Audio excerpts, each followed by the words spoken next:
Keep Right with Ralph K. Ginorio. Modern Manicheanism.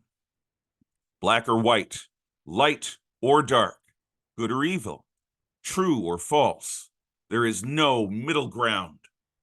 Fanaticism of this kind abides no compromises, tolerates no deviation, and is insatiable where monomaniacal fidelity is concerned.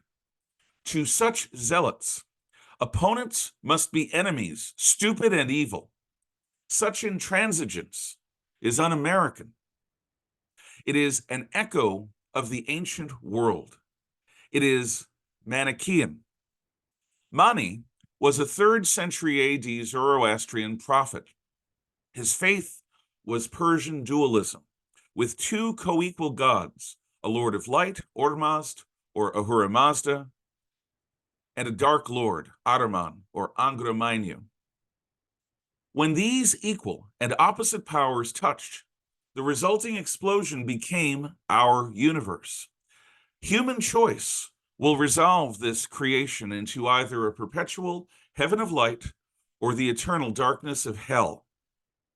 Mani clarified Zoroaster's vision of dualism, adding elements from Christianity, Hinduism, and Buddhism. Manicheans believed and believe that everything that exists and every choice that we make serves either light or dark. Like many prophets, Mani was killed for speaking the truth of his conscience, which varied from Zoroastrian orthodoxy. Manichean ideas influenced and challenged early Christianity, as well as the Gnostic heresies, and eventually Islam. Ultimately rejected by mainstream Christianity, echoes of his ideas still percolate through the intellectual life of the West and the Middle East to this day. Like the notions of many subtle thinkers, Mani's ideas have been simplified by advocates into a distortion, out of context from their original intent. Now, intolerant fervor is not the exclusive domain of the left. However, today's leftists control every institution in our society. They engage in persecutions that make Joseph McCarthy seem gentle. They cancel dissenters more enthusiastically than any 1950s-era Hollywood blacklist. Today's left is fundamentally Manichean. They are abandoning the principles of plurality and of the loyal opposition that have heretofore characterized free societies. We who dissent from their dogma are not treated as fellow Americans who happen to hold differing views. Instead, we are treated as enemies of truth, thought criminals who must be disgraced, defeated, and even destroyed. This is not how the American system is supposed to work. It is not how republics have ever functioned, past or present, here or abroad, not for long anyway. Saving the world's climate, they assert, demands an unwavering adherence to their ESG, environmental, social justice, governance agenda. Heavy-handed regulations will reduce, they say, carbon emissions by reducing the Western standard of living to third world norms.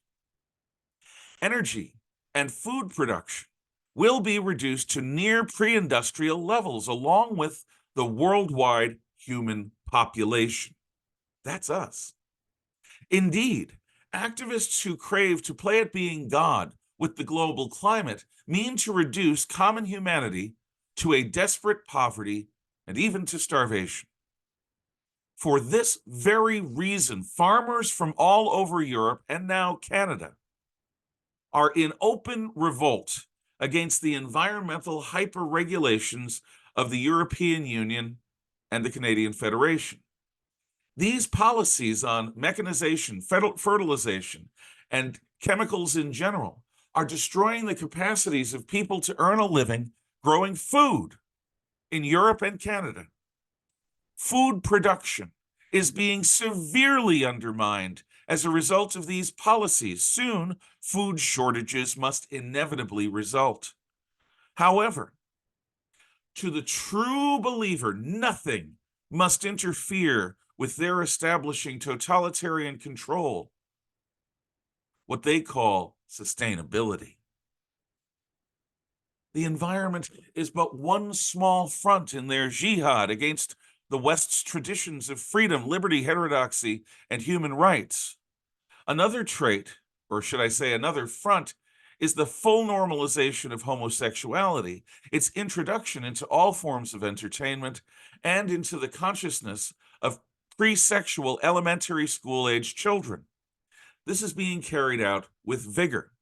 In the name of DEI, diversity, equity, inclusion, the free marketplace of goods, services, and most importantly, of ideas is being replaced by quotas that deconstruct truth and ration success based upon unchosen birth characteristics. This new bigotry is picking winners and losers.